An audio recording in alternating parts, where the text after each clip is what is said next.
Good morning everyone, कैसे हैं आप सब लोग। मेरा नाम है राहुल और मैं दूंगा आपको Hindi grammar plus current affair का प्रैक्टिस सेट। तो बने रहिए हमारे साथ। Rahul Pandey official Telegram channel है, इसे भी आप ज्वाइन कर सकते हो for PDF and more information. पहले क्वेश्चन से स्टार्ट करेंगे। सकर्मक क्रिया पूछ रहा है। तो देखो, कर्म के आधार पर क्रिया दो प्रकार की होती है, सकर्मक अकर्मक। ठीक है, तो हमेशा ये क्वेश्चन करना क्या से अगर क्वेश्चन करने पे जवाब मिल जाए तो वो होगी सकर्मक। ठीक है, तो देखो क्या उड़ता है, कोई जवाब नहीं। क्या सोना है, क्या हंसना है, नहीं। क्या खाना है, तो आप जवाब दोगे रसमलाई खानी है। क्या जवाब दोगे कि मुझे पराठे खाने हैं। क्या जवाब दोगे कि मुझे कुछ भी खाना है, जो भी आपको पसंद हो। तो आंसर होगा डी। बाकी और सब में आंसर नहीं मिल सकता आपको क्या करने पे। इसमें से किस विकल्प में सभी संज्ञाएं हैं। संज्ञा अर्थ के आधार पर कितने प्रकार की होती है, 5। ये याद रखना। ठीक है, तो देखो अपना, ये तो हो जाएगा सर्वनाम, ये गलत है। ठीक है, अब देखो सुख, ये देखो मधुर गीत, मधुर के आगे क्या लगा सकता हूँ मैं, गीत, तो ये हो गया विशेषण। ठीक है, साफ कपड़ा, साफ के आगे क्या लगा सकता हूँ, कपड़ा, तो ये भी हो गया विशेषण। आंसर क्या हो जाएगा, सुख और सेना। सुख क्या है इसमें, भाव। सेना क्या है इसमें, समुदाय या समूह। आंसर हो जाएगा सी। इसमें से घृणा बोधक अव्यय बताना है। अव्यय को ही और क्या कहते हैं बताओ, अभिकारी।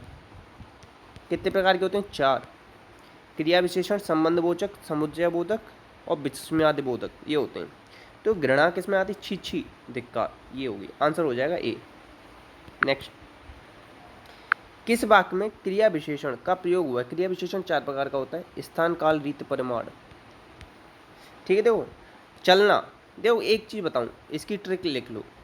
कभी भी शब्द रिपीट हो जाए, शब्द दोहरा जाए या रिपीट हो जाए, तो वहाँ पे क्रिया विशेषण, यहाँ पे देखो रिपीट हो रहे हैं। यहाँ दो चीज़ें होंगी, एक तो अव्ययीभाव समास होगा और इसमें क्रिया विशेषण होगा। मतलब 99% बता रहा हूँ। तो चलना क्या है, क्रिया। चलता, चलता की जगह क्या लिख सकता हूँ, चलना लिख सकता हूँ ना, इसको चलना बोल सकता हूँ ना, तो ये क्रिया होगी। क्रिया की विशेषता बताता है क्रिया विशेषण। आंसर क्या हो जाएगा, सी। अच्छा एक चीज़ लिखो, सूर्य का ना पर्यायवाची होता है क्या, अर्क। और पृथ्वी और अग्नि का होता है दहन। दहन, ये याद रख लेना। कल मेरा अर्क वाला गलत हुआ, ये गलत हो गया था कल मेरे से। मैं नहीं चाहता आपका गलत हो। निम्न में से अभिकारी शब्द बताना है, मतलब जो जिसमें विकार ना हो। ठीक है, तो किस में विकार नहीं होगा, अलावा। अलावा देखो, अलावा को अलावों तो कर नहीं सकते कुछ नहीं। अपना का क्या, अपनों कर सकते हो। रमेश, रमेश का रमेशों को बुलाओ, या कुछ भी। सैसव का सैसवों को बुलाओ। अलावा को बदल नहीं सकते आप, तो आंसर क्या आ जाएगा इसमें, बी। नेक्स्ट, जिसको बदला नहीं जा सकता ना, वो ये अभिकारी होते हैं। संयुक्त वाक्य बताना है, तो वाक्य ना किसके आधार पर, रचना के आधार पर। कितने प्रकार का, 3। सरल, संयुक्त, मिश्र। सरल वाक्य में क्या आता है, एक उद्देश्य एक विधेय, ये याद रखना। देखो की आ गया, ये क्या है इसमें, मिश्र वाक्य। जैसा वैसा, ये भी क्या है, मिश्र वाक्य क्या। किंतु ये क्या है इसमें, ये हो जाएगा संयुक्त वाक्य। अब देखो यहाँ कहोगे सर ये भी तो और आ रहा है, आप बताते हो किंतु, परंतु, और, एवं। तो देखो बच्चा, ये दो शब्दों के बीच आ रहा है, दो वाक्यों के बीच आना चाहिए, तब होता है संयुक्त वाक्य। ये राम और सीता तो शब्द हैं। ठीक है, तो ये क्या है, सरल वाक्य है। कैसा है, सरल वाक्य। तो आंसर आएगा सी। देखो प्लीज़ समझ में आता है ना तो लाइक वाइक कर दिया करो, थोड़ा शेयर कर दिया करो। मेरा भाई राजू ऊधम मचाता है, वाक्यांश में उद्देश्य का विस्तार। देखो वाक्य के ना दो अंग होते हैं, एक तो उद्देश्य एक विधेय। ठीक है, उद्देश्य क्या होता है, कर्ता। कर्ता कौन है इसमें, मेरा भाई कौन है, राजू। राजू की विशेषता क्या है, मेरा भाई है वो, क्या है, मेरा भाई। तो ये क्या हो जाएगा, उद्देश्य का विस्तार। ये पूछ लेता उद्देश्य क्या है, तो उद्देश्य हो जाता है इसमें राजू। राजू क्या है इसमें, उद्देश्य। जो राजू के बारे में बताता है, मतलब मेरा भाई बता रहा है ना कि राजू के बारे में किसने व्याख्या दी, मेरे भाई। तो ये क्या हो गया, उद्देश्य का विस्तार। क्या हो गया, ये उद्देश्य का विस्तार, यही पूछा है ना, आंसर हो जाएगा बी। नेक्स्ट, तात्कालिक शब्द का प्रत्यय का भेद बताओ। प्रत्यय दो प्रकार के होते हैं, कृत और तद्धित प्रत्यय। कृत प्रत्यय क्रिया में लगते हैं, उसके मूलों को कहते हैं धातु। ठीक है, याद रखना। ये 5 प्रकार के, 6 प्रकार के। इसकी संख्या कितनी, इनकी 28 कृत प्रत्यय की, ये भी याद रख लेना।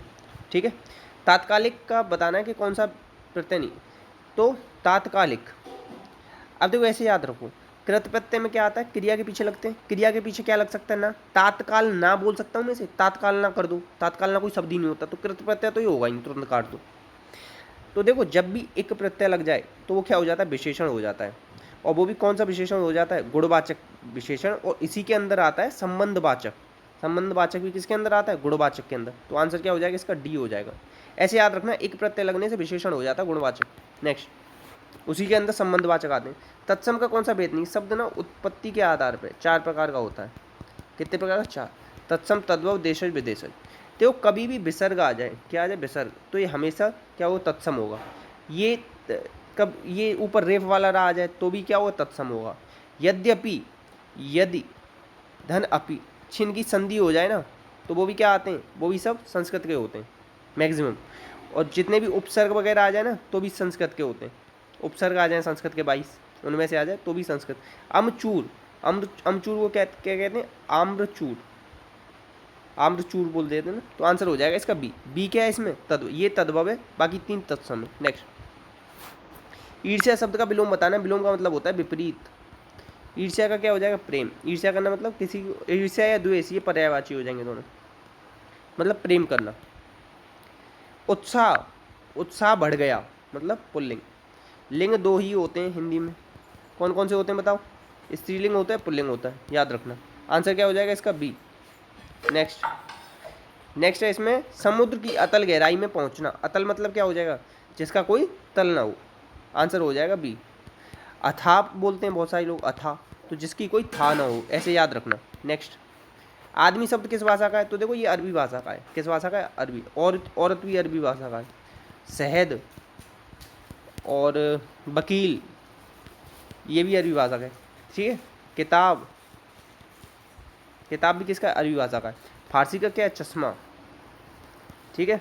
हिंदी, हिंदी शब्द फारसी भाषा का, याद रखना। देशज में क्या आएगा? लुटिया, अंटा, और क्या आएगा? झोंपड़ी, ये सब याद रखना, ठीक है। और जितने भी शब्द होते हैं जैसे खचाखच और मतलब जैसे द्विरुक्ति जो हाँ हो जाती है हिंदी टाइप में, वहाँ पे भी क्या आ जाता है? देशज। आंसर क्या है इसका? बी। आंसर क्या हुआ? बी। नेक्स्ट, वह जो शक्ति या देवी की उपासना करता हो। देखो शक्ति या देवी की करेगा तो उसे कहते हैं शाक्त। शिव की उपासना करने वाले को कहते हैं शैव, ठीक है। और विष्णु की उपासना करने वाले को कहते हैं वैष्णव, ठीक है। तो क्या हो जाएगा? ये हो जाएगा शाक्त। शक्ति की देवी की उपासना करने वाले क्या बोलेंगे? शाक्त। नेक्स्ट, विवेक सुबह से शाम तक पढ़ता रहा। क्या करता रहा? पढ़ता रहा। पढ़ने की विशेषता है सुबह से शाम तक, ठीक है। ये क्या बता रहा है? विशेषता। तो क्रिया विशेषण पदबंध हो जाएगा। देखो संज्ञा है नहीं तो तक कोई संज्ञा नहीं है। विशेषण तक, तक के राम तक बोल सकते हो? नहीं बोल सकते, तो क्रिया है नहीं तो क्रिया विशेषण हो जाएगा। आंसर हो जाएगा बी। ऐसे निकाल लो। नेक्स्ट, किसी कठिन कार्य को स्पष्ट, किसी कठिन शब्द को स्पष्ट करने के लिए किस विराम चिन्ह का यूज करते हैं? तो ये करते हैं कोष्टक का। विराम चिन्ह की संख्या 20 कामता प्रसाद गुरुजी ने बताई है। एक पूर्ण विराम हिंदी का, बाकी 19 इंग्लिश के, ठीक है। अल्प विराम का सबसे ज़्यादा यूज, ठीक। ये होता है योजक, निर्देशक थोड़ा बड़ा होता है, ये होता है पाद बिंदु, ठीक है। ये सब याद रखना। और क्या रख सकते हो? इसे कहते हैं उपविराम, ये भी याद रखना। नेक्स्ट, अभी देखो टोक्यो ओलंपिक 2020 में मीराबाई चानू ने पहला पदक जीत लिया इंडिया की ओर से। तो इन्होंने कौन सा जीता? रजत। ये किस में जीता है? भारोत्तोलन में, मतलब वेट लिफ्टिंग में, ऐसे याद रख लो, ठीक है। और कितने? 50 से 49 किलोग्राम वर्ग में खेलती हैं, 49 kg वाले में। और एक बार और कंफर्म करना, 49 kg में खेलती हैं और किस में खेलती हैं, ठीक है। टोक्यो का ना अभी ध्येय वाक्य चेंज हुआ था, जिसमें 4 शब्द थे, आखिरी वाला था कमिंस करके। तो उस वाले को आप लिख के दिखाना कमेंट बॉक्स में, क्या बताया था मैंने आपको। देखो केंद्रीय मंत्रिमंडल ने किस यूटी में केंद्रीय विश्वविद्यालय को मंजूरी दी है? तो देखो लद्दाख में बनेगा क्या? लद्दाख में बनेगी सेंट्रल यूनिवर्सिटी, याद रखना। अच्छा सेंट्रल यूनिवर्सिटी कितनी है अपनी इंडिया में, पता है आपको? बताना। देखो लक्षद्वीप, लक्षद्वीप को आप ऐसे समझ सकते हो कि सबसे छोटा अपना यूटी है, ठीक है। नेक्स्ट, हाल ही में भारत की सबसे उम्रदराज छात्रा थी, तो इनका निधन हो गया। तो ये कौन थी? भागीरथी अम्मा। ऐसे याद रखो, पढ़ाई करने के लिए हमें एक जगह से दूसरी जगह भागना पड़ता है ना, और उम्रदराज थी तो अम्मा लगा दो, आंसर हो जाएगा सी। नेक्स्ट, आइए देखो दुनिया का पहला 3D प्रिंटेड स्टील ब्रिज कहाँ पे लगा है? तो ये बताओ कहाँ लगा है? ये लगा है एम्स्टरडेम में। एम्स्टरडेम किसकी कैपिटल है? नीदरलैंड की। नीदरलैंड में किसका हेडक्वार्टर है? ये है किसका? इंटरनेशनल कोर्ट ऑफ जस्टिस का, ठीक है। याद रखना 9 साल का कार्यकाल होता है यहाँ, 9 साल के लिए चुने जाते हैं यहाँ के जज वगैरह। कोपनहेगन डेनमार्क की कैपिटल, और यहाँ पे क्या बना था? सैंड कैसल बना था ना, याद रखना। हवाना ये किसकी? क्यूबा की कैपिटल है। इसे ही क्या कहते हैं? शुगर बाउल, आंसर क्या है इसका? ए। नेक्स्ट, इतने ही क्वेश्चन थे तो प्लीज़ शेयर कीजिएगा, सपोर्ट कीजिएगा। अच्छी लगी वो वीडियो तो देखो 3 घंटे में वीडियो बनती है जो आपके पास 10 मिनट में आती है। क्या आप 10 सेकंड निकाल के इसे शेयर नहीं कर सकते? प्लीज़ सपोर्ट कीजिएगा। इसी के साथ अपना का ध्यान रखना। जय हिंद, जय भारत।